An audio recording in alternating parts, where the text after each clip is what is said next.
got you updated. This is Radio Imanzi News in English.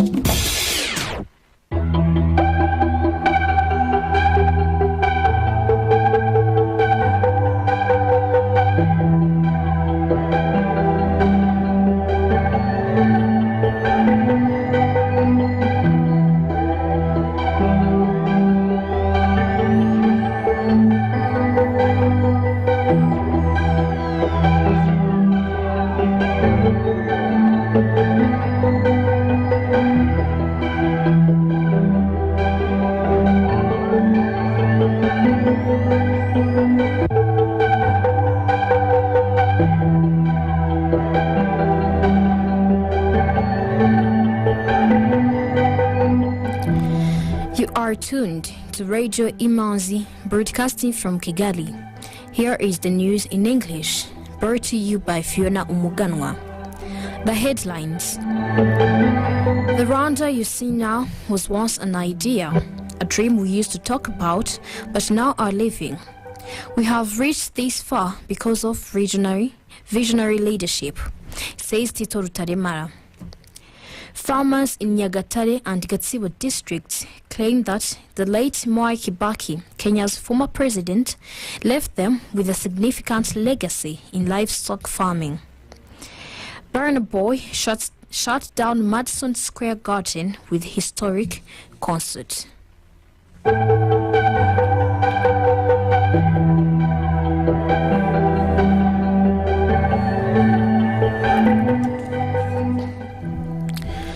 Welcome back. News in detail. The Rwanda you see now was once an idea, a dream we used to talk about, but now are living. We have reached this far because of visionary leadership. Tito Rutaremara, chairperson of Rwanda Elders Advisory Forum, said during discussions on the heroism of RPF in Inkotanyi and the lessons young people can learn. This happened on a Twitter space that was hosted by Our Past initiative, aiming at drawing lessons from the brave acts of RPF. Our Past is a youth-led initiative that aims to educate young people about the genocide against the Tutsi and to inspire them to take the initiative to rebuild the country. Rutarimara says that building something bigger takes more hands. We have to collaborate with different people and make them understand our vision. You can't build Rwanda alone. Building Rwanda takes every Rwandan. For the genocide deniers and perpetrators, Rutarimara said there is need to stand up against them as they are distracting some people who don't have the right information. He added that young people have a role to play in sustaining what had been achieved over the last 28 years. Fiona Kamikaze, a communication specialist, said that young people do not necessarily fight wars with guns, but rather they build their country through different sectors of the economy. She said there are a lot of metrics used to determine development, but our country started from scratch. The advantage we have is the will and visionary leadership that is leading us. She lauded the bravery of the RPF. However much the situation wasn't suitable while fighting, with will and morale, they vowed not to go back until Rwandans have unity and reconciliation and a place to call home. Christian Inwadi, founder of Our Past initiative, says there are many lessons to learn from RPF, including being selfless, sacrificing oneself, and pursuing the greater good. We should not undermine our aid, just like the Inkotanyi didn't. They were not limited by any situation, although there are many challenges. What I learned is being considerate, looking at the bigger picture. Ingrid Iriho, who lives in the United Kingdom, said that for the young people in the diaspora to be patriotic, it takes parents' effort talking to them and teaching them about the history. Iriho appreciated the government for putting in effort in empowering Rwandans in the diaspora, especially young people. Members of Parliament have resolved to call the Minister of Education to provide answers for the issues related to the teacher placement in schools. Of the 12,461 teachers who were to be placed in schools in different districts, only 11,795 were placed, accounting for 94.6%. This means that 666 teachers, equivalent to 5.4%, were not present in schools. The Chamber adopted the resolution as it approved its Committee on Social Affairs assessment of the 2020-2021 report of the National Public Service Commission. The committee chairperson, MP Odette Uwamaria, said there was an issue of inadequate number of teachers compared to the needed number. This problem is against quality education because during their visits, they realized that at some schools, students spent 1 year or 2 years without studying given courses. So they concluded that it should be dealt with as a matter of urgency. According to the report, the National Public Service Commission carried out an inspection in 6 districts with aim to know how teachers were recruited and managed in compliance with the March 2020 presidential order establishing special statutes governing teachers in nursery, primary, secondary, and technical and vocational schools, and the October 2020 law establishing the general statute governing public servants. Other issues identified include some teachers having no qualification documents in the district records. Among the 6 inspected districts, Nyanza and Rubavu district had qualification documents for all teachers. However, there was a lack of such documentation for some teachers in 4 districts, namely Huye, Ngoma, Nyarugenge, and Rulindo. Indeed, 577 out of the 11,795 placed teachers had no qualification documents. According to the report, the situation where some teachers had no documentation was attributed to the fact that human resource managers were not effectively fulfilling their responsibilities. The Commission requested that districts having such a problem indicate how they were employed and the underlying factors for that.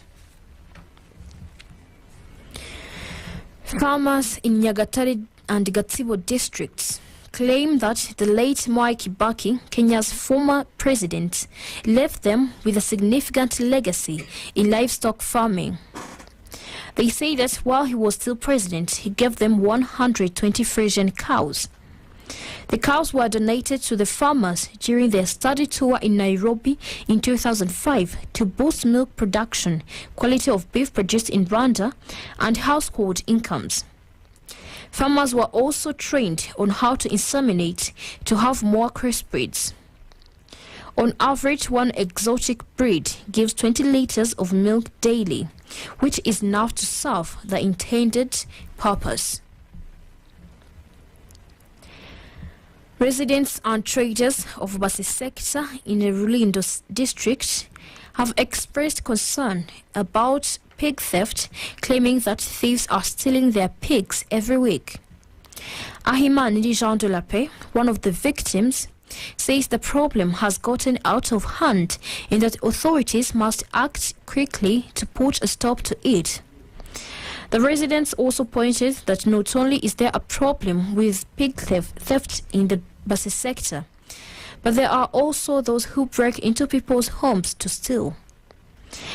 These are problems that the sector authorities acknowledge exist, and they say there are measures they have set to prevent it, such as night patrols. We shall continue with some items of international news after the advertisement. Some items of international news on Radio Imanzi.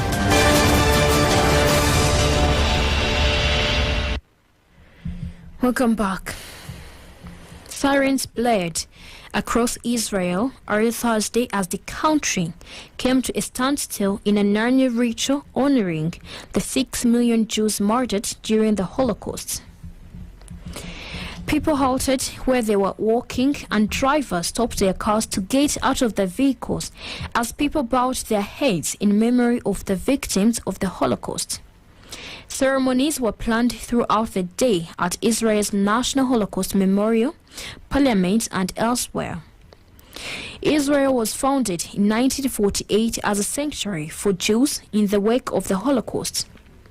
According to AP reports, about 165,000 survivors live in Israel, a dwindling population that is widely honored but struggling with poverty. Ushering in Holocaust Memorial Day at Yad Vashem, Israel's memorial, Prime Minister Naftali Bennett called on the world to stop comparing the Holocaust to other events in history. The Prime Minister warned the country against allowing its deep differences to tear the nation apart. The speech, coming on one of Israel's most solemn days of the year, came in a deeply personal context as well. On Tuesday, the Prime Minister's family received a letter with a live bullet and a death threat. Israeli authorities tightened security around the Premier and his family and were investigating. Prime Minister Bennett said, "My brothers and sisters, we simply cannot allow the same dangerous gene of factionalism dismantle Israel from within. Israel makes great effort to memorialize the victims of the Holocaust and make heroes of those who survived. Restaurants and places of entertainment remained closed on Holocaust Memorial Day. Radios play somber music, and TV stations devote their programming to documentaries and other Holocaust-related material." This year's ceremony comes as Israel and much of the world emerges from the coronavirus pandemic, which confronted Holocaust survivors in particular with increased health risks as well as widespread loneliness and despair. According to a group that represents survivors, about a third of Israel's Holocaust survivors live below the poverty line, with many sustained by government stipends and donations. Despite their experience and widespread education programs, anti-Semitism rose worldwide during the pandemic. It pinned the fuel for the anti-Jewish surge on lockdowns, social media, and backlash against Israel's punishing air raids on the Gaza Strip during last year's 11-day war. In addition to speeches by Bennett, Wednesday's ceremony featured survivors lighting 6 torches for the 6 million murdered by the Nazis and their collaborators. Israeli President Isaac Herzog and the Speaker of Germany's Parliament, Barbel Bass, also attended as special guests.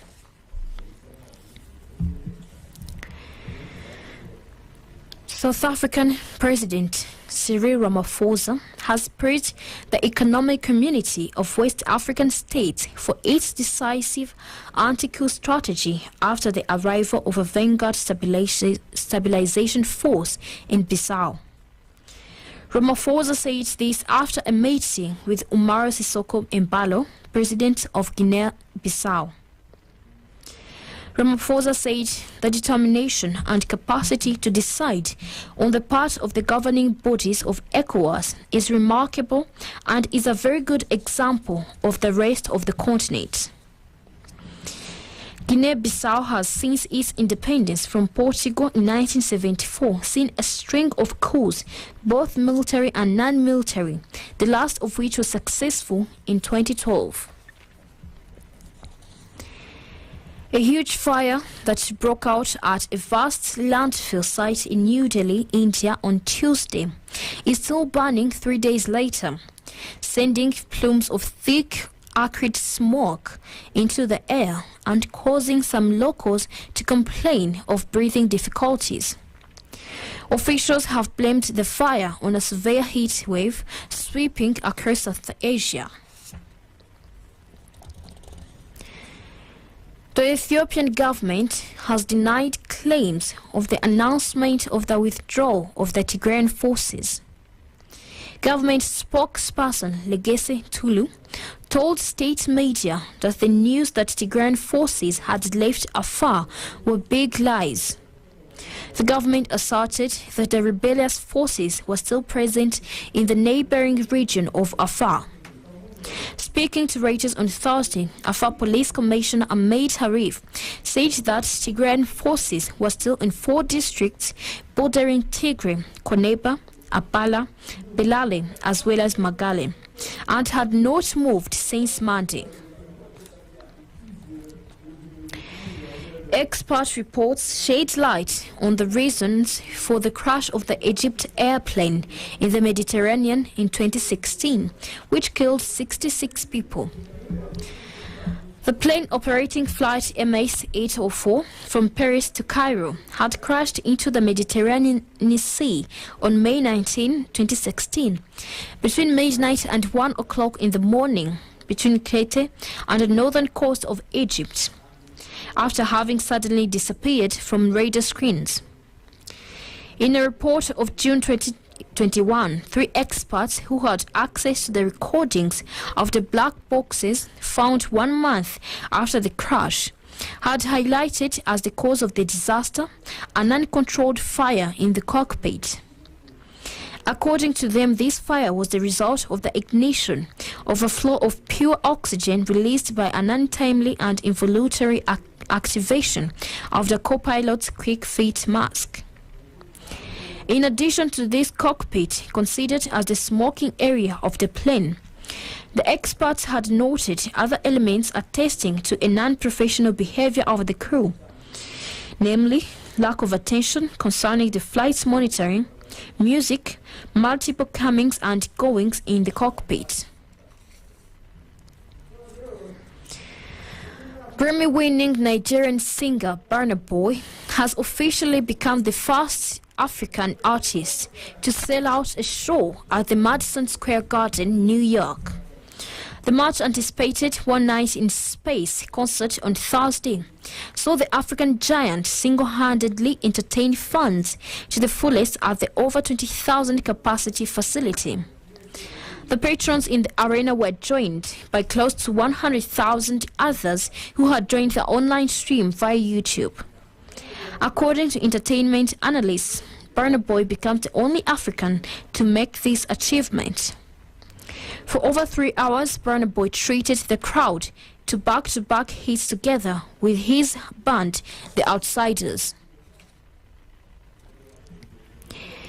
Vietnam has launched a new attraction for tourists with the opening of a glass-bottomed bridge suspended 150 meters above a large jungle.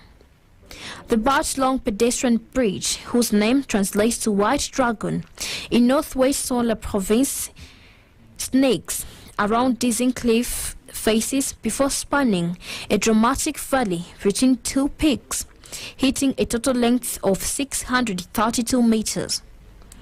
The company says it is the world's longest glass-bottomed bridge, surpassing a 526-meter structure in Guangdong, China. Officials from Guinness World Records are expected to verify the claim next month.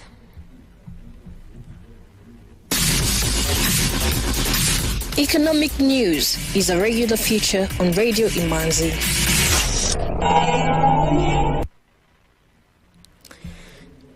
Turkey and Saudi Arabia are attempting to build a bridge and move on after 3 years of standoff. The Turkish President Recep Tayyip Erdogan embraced Crown Prince Mohammed bin Salman and sipped traditional Arabic coffee with King Salman before a state dinner in direct talks that ran into the early hours of Friday. This is the Turkish president's first visit to Saudi Arabia in 5 years. Turkey's diplomatic drive coincides with the country's worst economic crisis in 2 decades. Having wealthy Gulf Arab states as allies can help draw investments. Turkey has also taken steps to improve relations with Egypt and Israel. After mending ties with the United Arab Emirates, Abu Dhabi announced a $10 billion fund to support investments in Turkey. Official inflation stands at a staggering 61%, while the Turkish lira tumbled 44% in value against the dollar last year. These figures do not give a good picture for the Turkish economy. Meanwhile, Saudi Arabia is enjoying a bumper economic year with its foreign reserves expected to climb. Higher energy prices are forecast to bring in more than $400 billion of revenue this year for the kingdom. In other words, Saudi Arabia has capital to invest in Turkey. This improvement of relations could help Saudi Arabia, which is seeking to broaden alliances, while the kingdom relationship with Washington is strained. The timing of reconciliation also makes more sense now. Saudi Arabia ended a years-long embargo on Qatar over its support for the Muslim Brotherhood and Islamist opposition groups.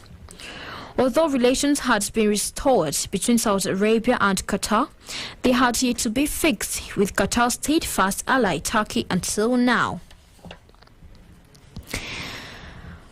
The strongest driver for reconciliation is that the Crown Prince wants to put a definitive end to the scandal of the killing of journalist Khashoggi, who was killed in Turkey, with suspicions that the journalist was killed on instructions from the South Kingdom.